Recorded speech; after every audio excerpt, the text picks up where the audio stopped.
बिस्मिल्लाहिर्रहमानिर्रहीम। अस्सलाम वालेकुम। आज 15 सितंबर बरोज़ जुम्मा हम बात करेंगे दो अहम इशूज़ के हवाले से। सुप्रीम कोर्ट ऑफ पाकिस्तान ने जो नैब तरमीम को कलअदम करार दिया है, उसमें कौन कौन से सियासतदान हैं जिनका मुकदमा अब आगे चलेगा, उसकी तफसील मैं आपके साथ शेयर करूँगा। और साथ में आपको बताऊँगा कि अब ये नैब तरमीम का जो फ़ैसला है, इसके ख़िलाफ़ रिव्यू कैसे मुश्किल हो गया है। चूँकि मैंने देखा कि बहुत सारे लोगों की जानिब से ये बात की जा रही थी कि अब रिव्यू होगा और उस रिव्यू में सारी चीज़ें दोबारा रिवर्स हो जाएंगी। तो कैसे रिव्यू बहुत मुश्किल हो गया है, रिव्यू किसने फ़ाइल करना था जो इस वक्त अवेलेबल नहीं है, और क्या निगरान हुकूमत के पास ये इख्तियार है। चूँकि ख़ुद निगरान वज़ीर आज़म काकड़ की का जो मुकदमा और इंक्वायरी थी वो भी बहाल हो गई है। वो तो ख़ुद इसमें अब जो जिसके ऊपर मुकदमा हुआ, जिसके ऊपर केस का फ़ैसला आया कि जो आपके जो अपने मफादात का तज़ाद है या टकराव है, उस बुनियाद पर ही तो ये फ़ैसला आया। तो क्या वो वज़ीर आज़म काकड़, निगरान वज़ीर आज़म, क्या उसकी काबीना या उसकी कोई भी मिनिस्ट्री इसको चैलेंज कर सकती है, और फिर नैब क्या चैलेंज कर सकती है। मामला बड़ा दिलचस्प है। और ये जो हमारे चीफ़ जस्टिस उमरता बंदयाल हैं, वो जाते जाते वो काम करके गए हैं जिसको ना ये निगल सकेंगे ना उगल सकेंगे। उसकी तफसील मैं आपके साथ शेयर करूँगा, और साथ में आपको तफसील बताऊँगा कि कौन कौन से लोग हैं जिनको अब इस नैब तरमीम में दोबारा उनके केसेस खुलने जा रहे हैं, सियासतदानों के। आज चूँकि आखिरी केस की समाअत थी उमरता बंदयाल की, तो उमरता बंदयाल साहब ने आखिरी कोर्ट रूम में आखिरी केस के दौरान वकला से मुकालमा करते हुए कहा कि good to see you all my friend. मुकदमात में पेश होने वाले वकला ने चीफ़ जस्टिस के लिए नेक तमन्नाओं का इजहार किया। चीफ़ जस्टिस ने कहा, आपका शुक्रिया, मैं भी आपके लिए दुआ गो हूँ। वकील मियाँ बिलाल ने कहा कि जब हाई कोर्ट में बतौर जज आपका पहला केस था तो मैं ही था जो आपके सामने पेश हुआ था, और आज सुप्रीम कोर्ट में आपका आखिरी केस है और तब भी मैं ही पेश हो रहा हूँ। तो उमरता बंदयाल साहब ने वकील से मुकालमा करते हुए कहा कि आपका केस तो गैर मौसर हो गया है, लेकिन अगर आप दलाइल देंगे तो दिल को खुश रखने को गालिब ये ख्याल अच्छा है। वकील मियाँ बिलाल ने कहा कि आपने हमेशा तहम्मुल से हमें सुना, जिस पर चीफ़ जस्टिस ने कहा कि हमारा फरीज़ा है कि सबको तहम्मुल से सुने। बार की तरफ से हमेशा तावन और सीखने को मिला। काला कोट पहनकर हम खुद को बार का हिस्सा समझते हैं। जस्टिस साहिर अली कहा करते थे कि बार तो हमारी माँ है, इंशाअल्लाह बार रूम में मिला करेंगे। चीफ़ जस्टिस ने कहा कि मीडिया के साथियों का भी शुक्रिया जिन्होंने मुझे मुस्तैद रखा। मीडिया की तनकीद को वेलकम करते हैं। मीडिया फ़ैसलों पर तनकीद ज़रूर करे, लेकिन जजेस पर ना करे। तनकीद के जवाब में जजेस अपना दिफा नहीं कर सकते, और जज पर तनकीद से पहले ये ज़रूर देखें कि तनकीद सच पर मबनी है या क़यास आराइयों पर। जजेस पर तनकीद झूठ की बुनियाद पर नहीं होनी चाहिए। चीफ़ जस्टिस पाकिस्तान ने कहा कि अल्लाह का शुक्र गुज़ार हूँ कि जिसने मुझसे मुल्क और इंसाफ के लिए खिदमत ली। अल्लाह के लिए मैंने अपना फ़रीज़ा अदा किया। उमरता बंदयाल का रिटायरमेंट से कबल बेंच में आखिरी दिन था। उन्होंने वकला और साफ़ियों का भी शुक्रिया अदा किया, और उमरता बंदयाल के साथ जस्टिस मोहम्मद अली मज़हर और जस्टिस आयशा मलिक साहबा आज बेंच का हिस्सा थे और मुख्तलिफ़ केसेस उन्होंने सुने। जैसी नैब तरमीम का जो मामला आया, चूँकि कहा यह जा रहा है कि दो जजेस कौन से, जो 2-1 से तो फैसला आया है, तो कहा यह जा रहा है कि 4 मुल्कों के सफ़ीरों ने पिछले 1 हफ़्ते में 2 जजेस के साथ मुलाकात की। और जब उमरता बंदयाल साहब फ़ैसला सुनाने के लिए आ रहे थे, तो कमरा अदालत से बाहर 10 से 15 मिनट तक जस्टिस मंसूर अली शाह साहब उनसे गुफ्तगू फरमाते रहे। फिर उसके बाद कोर्ट मीटिंग रूम में चले गए, वहाँ डिस्कशन होती रही। और मैं ये समझता हूँ कि उमरता बंदयाल को बाकायदा तौर पर यह कहा जा रहा था, और बहुत ज़्यादा इस हवाले से इस बात का ख़दशा ज़ाहिर किया जा रहा था कि उमरता बंदयाल साहब आज जब वो जाने लगेंगे, चूँकि उनका आज आखिरी दिन था, तो वो ये फ़ैसला सुनाए बगैर ही चले जाएँ। क्योंकि फ़ैसला नहीं सुनाया होगा तो उसके बाद नया बेंच बना के फिर उस मामले को खोला भी जा सकता है। तो बहुत ज़्यादा कोशिश की जाती रही और ज़ोर डाला गया उमरता बंदयाल पर कि वो फ़ैसला न सुनाए, लेकिन उमरता बंदयाल साहब आज डट गए और उन्होंने कहा कि नहीं, मैं फ़ैसला सुना के जाऊँगा। अब दिलचस्प बात यह है कि जो तहरीरी फ़ैसले में जिन शिक्कों को नैब तरमीम को कलअदम करार दिया गया है, उसमें इमरान खान की दरख्वास्त को मंजूर करते हुए अदालत उज़्मा ने PDM हुकूमत की जानिब से की गई बाज़ तरमीम को आइन के मनाफी करार दे दिया। उसमें अहम जो थी वो मौलाना फजलुर रहमान का जो बेनामी का केस ख़त्म हुआ था, मौलाना फजलुर रहमान का केस दोबारा से बहाल हो गया। निगरान वज़ीर आज़म काकड़ का जो केस है वो बहाल हो गया। राना सनाउल्लाह के ख़िलाफ़ केसेस बहाल हो गए। एहसन इकबाल और शायद खान अब्बासी के केसेस बहाल हो गए। مریم نواز، نواز شریف، شہباز شریف اور حمزہ شہباز کے شوگر مل کے مقدمات بحال ہو گئے. تو یہ سارے اور جو بدنام زمانہ جعلی اکاؤنٹس کیسز تھے وہ سارے کے سارے بھی بحال ہو گئے. عوامی عہدوں پر فائز شخصیات کے خلاف کرپشن کیسز بحال کر دیے. عوامی عہدوں پر فائز شخصیات کے خلاف انکوائریز اور انویسٹیگیشن کو بحال کر دیا. نیب عدالتوں سے ترمیم کے بعد کالعدم قرار دیے گئے مقدمات بھی بحال ہو گئے. ختم کیے گئے مقدمات ایک ہفتے کے اندر دوبارہ احتساب عدالتوں میں لگانے کا حکم دیا گیا.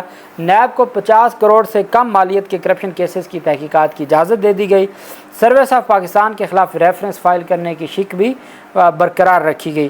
سپریم کورٹ آف پاکستان نے اپنے فیصلے میں عوامی عہدوں پر فائز شخصیات کے خلاف کیسز بحال کرتے ہوئے کہا کہ اور جو برڈن آف پروف ہے پروسیکیوشن کا وہ پروسیکیوشن کی بجائے دوبارہ ملزم پر ڈال دیا گیا. فیصلے کے مطابق صرف کیسز نہیں انکوائریز اور انویسٹیگیشن بھی بحال کر دی گئی ہیں. فیصلے میں نیب عدالتوں سے ترمیم کے بعد کالعدم قرار دیے گئے کیسز بھی بحال کر دیے گئے ہیں اور سپریم کورٹ نے حکم دیا کہ کرپشن کے ختم کیے گئے تمام مقدمات کو احتساب عدالتوں میں ایک ہفتے کے اندر دوبارہ لگایا جائے. عدالت عظمیٰ نے اپنے فیصلے میں سروس آف پاکستان کے خلاف ریفرنس فائل کرنے کی شک بحال رکھی. فیصلے میں احتساب عدالتوں کے نیب ترامیم کی روشنی میں دیے گئے احکامات کو بھی کالعدم قرار دے گی. اب تک جتنے بھی نیب عدالتوں کے فیصلے تھے وہ تمام کے تمام کالعدم قرار دے دیے گئے. عدالت کی جانب سے فیصلہ سنایا گیا. ان فیصلوں کے بعد سپریم کورٹ کے فیصلے کے بعد نگران وزیر اعظم انوار الحق کاکڑ خود نگران وزیر اعظم وہ اس میں ان کے خلاف مقدمہ بحال ہو گیا. سابق وزیر اعظم نواز شریف کے خلاف مقدمات بحال ہو گئے. شہباز شریف اور آصف زرداری کے خلاف مقدمات بحال ہو گئے. مولانا فضل الرحمان اور مریم نواز کے جو کیسز ہیں وہ بحال ہو گئے. اور اس کے علاوہ جاوید لطیف مختوم جو خسرو بختیار تھے، عامر کیانی ہیں اور اکرم دورانی، سلیم مانڈوی والا، ان تمام لوگوں کے جو مقدمات ان کو بحال کر دیا گیا. نور Alam Khan public accounts committee میں جو انہوں نے دھیر نگری مچائی، نور عالم خان کا مقدمہ بحال ہو گیا. فریال تالپور کا مقدمہ بحال ہو گیا. اسحاق ڈار کا مقدمہ بحال ہو گیا. خواجہ آصف اور خواجہ سعد رفیق کا مقدمہ بحال ہو گیا. رانا ثناءاللہ کی کیسز بھی دوبارہ بحال ہو گئے. نواب اسلم رئیسانی کا مقدمہ بحال ہو گیا. اسی طریقے سے نواب عبد المالک بلوچ کا مقدمہ، نواب ثناءاللہ زہری کے کیسز بھی ہو گئے. رانا ثناءاللہ کے ساتھ برجیس طاہر کے، نواب علی وسان کے، شرجیل میمن کے، لیاقت جتوئی کے، امیر مقام کے، گہرام بگٹی کے، جعفر خان کے، گورنر گلگت بلتستان مہدی شاہ کے، ڈاکٹر عاصم کا اور شرجیل میمن کے، خورشید شاہ کے، اور اس کے علاوہ جو ابھی جن کی نیب کیس میں ضمانت ہوئی ہے اسپیکر جو سندھ اسمبلی ہیں ان کے بھی آغا سراج درانی، تمام کے مقدمات کو بحال کر دیا گیا ہے. اور یہ سارے کے سارے وہ لوگ تھے. خسرو بختیار ہو گیا. اسی طریقے سے جو آپ کے استحکام پاکستان پارٹی کے صدر ہیں علیم خان، ان کا مقدمہ بھی اسی وجہ سے خارج کیا گیا تھا. ان کے خلاف جو کیس تھا وہ بھی خارج کیا گیا تھا. اور عثمان بزدار پاکستان تحریک انصاف جنہوں نے چھوڑی، ان کے خلاف بھی 1-2 مقدمات تھے. آپ کے جو ہیں سابق وزیر اعلیٰ خیبر پختونخوا پرویز خٹک، ان کے خلاف بھی مقدمات تھے. تو یہ سارے کے سارے اب اس میں پھنسے گئے. اب عمران خان کو تو اس وجہ سے کوئی پریشانی نہیں تھی کہ عمران خان ان چیزوں سے انہوں نے پہلے ہی عدالت میں اسٹیٹمنٹ دے دی تھی اور عدالت میں بیان حلفی دے دیا تھا کہ جی میرے خلاف جو مقدمات ہیں میں بیان حلفی دیتا ہوں کہ نیب ترمیم کا اس کے اوپر کوئی لینا دینا نہیں ہے اور میں نیب ترمیم سے فائدہ نہیں لوں گا. بڑا کلیئر کٹ عمران خان کی جانب سے کہہ دیا گیا تھا. اب اور عمران خان کے خلاف تو مقدمات ویسے بھی بنتے ہی نہیں تھے. عمران خان کے خلاف تو میرٹ پہ بھی نہیں بنتے تھے. جو مقدمات بنائے گئے ہیں القادر ٹرسٹ ہے یا جو توشہ خانہ کا ہے وہ تو بنتے نہیں تھے. اب توشہ خانہ کا ایک مقدمہ ہے، کتنے ایک توشہ خانہ پہ 10 مقدمات تو نہیں بنائے جا سکتے. ہمارا قانون کہتا ہے کسی کو بھی، آئین پاکستان کہتا ہے یہ ہر شہری کا فنڈامنٹل رائٹ ہے کہ آپ ڈبل پروسیکیوٹ نہیں کر سکتے. آپ کسی شہری کو بھی ڈبل پروسیکیوٹ نہیں کر سکتے. اب ہوا یہ کہ ان کے خلاف جو مقدمات ہیں وہ اب کھل گئے، تو اب اس کے خلاف ریویو کون فائل کر سکتا ہے؟ چونکہ سپریم کورٹ پریکٹس ہے، supreme court review of judgments acts وہ کالعدم ہو چکا ہے اور ابھی اس کی ریویو پینڈنگ ہے اور اس کی ریویو پر ابھی کوئی سماعت نہیں ہوئی. اب جب تک وہ ریویو بحال نہیں ہوتا تب تک جو ریویو کا سکوپ ہے وہ زیرو ہے، بالکل کم سکوپ ہے جو پہلے آئین پاکستان میں ریویو موجود تھا.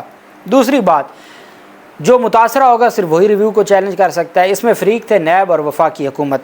वफाकी हुकूमत है निगरान हुकूमत। निगरान हुकूमत का वज़ीर आज़म खुद विक्टिम वो खुद अब इस फ़ैसले का मुतासरा हो गया, और वो ख़ुद अगर चैलेंज करेगा तो बिल्कुल ऐसे ही होगा कि वो जो कन्फ्लिक्ट ऑफ इंटरेस्ट है वो आ जाएगा कि जी उनका अपना फ़ायदा था और उसको मद्देनज़र रखते हुए। दूसरा ये है, जैसा कि आपको याद होगा, परवेज़ इलाही के ख़िलाफ़ एक अपील सुप्रीम कोर्ट ने कहा कि निगरान हुकूमत किस तरीके से परवेज़ इलाही के ख़िलाफ़ इंट्रा कोर्ट अपील फ़ाइल कर सकती है लाहौर हाई कोर्ट में, और इसी बुनियाद पर इंट्रा कोर्ट अपील खारिज हुई थी जो परवेज़ इलाही के ख़िलाफ़ थी अभी हाल ही में। तो निगरान हुकूमत कैसे दायर कर सकती है मुकदमा? निगरान हुकूमत का कोई लेना देना नहीं है। जो पहले रिव्यू ऑफ जजमेंट्स एक्ट है वो भी निगरान हुकूमत ने चैलेंज किया, वो कैसे काबिल समात होगा? इनका केस काबिल समात से आगे बढ़ना ही मुश्किल हो जाएगा। दूसरी अहम चीज़ कि नैब कैसे चैलेंज करेगा, चूँकि नैब खुद तो इसमें मुतासरा नहीं है।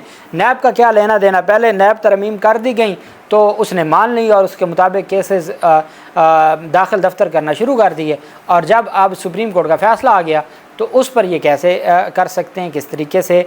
फिर नैब, आपको पता है कि नैब को सिर्फ उनसे जवाब तलब किया गया था, नैब के वकील ने कोई आर्गूमेंट्स नहीं किए थे, चूँकि नैब उसमें ऐसा फ़रीक नहीं है। इसमें फ़रीक सिर्फ वफाकी हुकूमत है। वफाकी हुकूमत निगरान है। निगरान किस तरीके से उसकी रिव्यू काबिल समात होगी, जिस पर बड़ा ज़ोर भी लगा दिया जाए। मंसूर अली शाह साहब हैं, अतर मिनल्ला साहब हैं, यहया अफरीदी साहब हैं, और उनके हेड जो काजी फजीसा साहब हैं, बड़ा ज़ोर भी लगा लें तो सिर्फ इस बुनियाद पर रिव्यू काबिल समात नहीं होगी कि निगरान हुकूमत रिव्यू कैसे कर सकती है। अब जो मुंतखब हुकूमत है वो इनका अपना प्लान कोई नहीं है 3-4 महीने लाने का, तो तब तक रिव्यू का टाइम गुजर जाएगा, रिव्यू वैसे जो उसका टाइम बार्ड हो जाएगा। तो ये मामला इतना आसान नहीं है। बंदयाल ने बड़ा सोच समझ के आखिरी दिन फ़ैसला दिया है। बंदयाल को उन सारी चीज़ों का इल्म था, और बड़े सीनियर वकला के साथ मुशावरत भी बंदयाल की होती रहती थी। आज बंदयाल इधर फ़ैसला सुनाते हैं और उधर सुप्रीम कोर्ट से चले जाते हैं।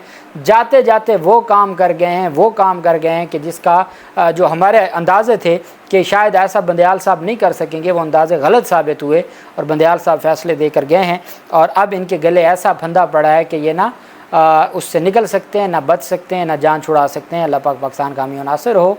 बहुत शुक्रिया। अल्लाह हाफ़िज़। पाकिस्तान ज़िंदाबाद।